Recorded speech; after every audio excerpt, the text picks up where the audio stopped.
Bien-aimé dans le Seigneur, c'est une joie pour moi de te retrouver pour cette méditation. Nous allons lire ensemble Jean 12, verset 24. En vérité, je vous le dis, si le grain de blé qui est tombé en terre ne meurt, il reste seul. Mais s'il meurt, il porte beaucoup de fruits.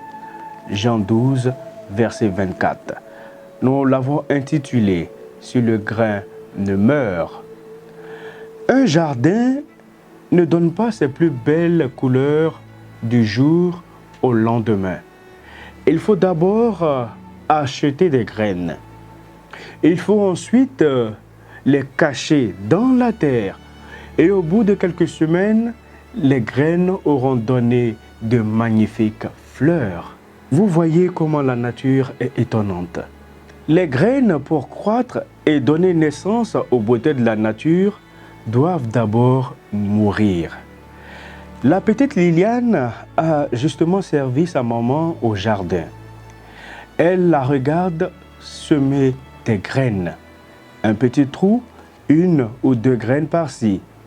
Un peu de terre ramenée sur le tout, geste répété plusieurs fois.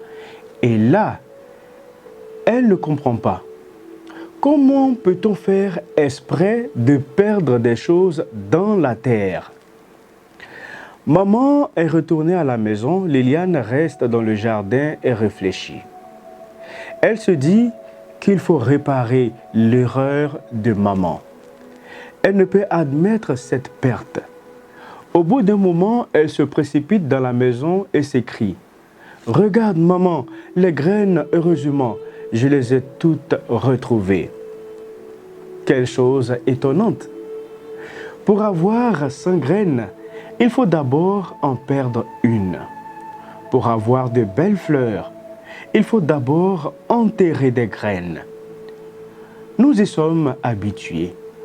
On sait que si le grain ne meurt, il n'y aura pas de vie. On ne sait pour les graines, mais et pour le reste. Il y a ainsi bien des terres sans récolte dans la vie, parce qu'on n'arrive pas à se décider à risquer une graine, à aimer le premier, à pardonner le premier, à sourire le premier, à donner quelque chose, à perdre une miette pour retrouver un pain. Que Dieu vous bénisse.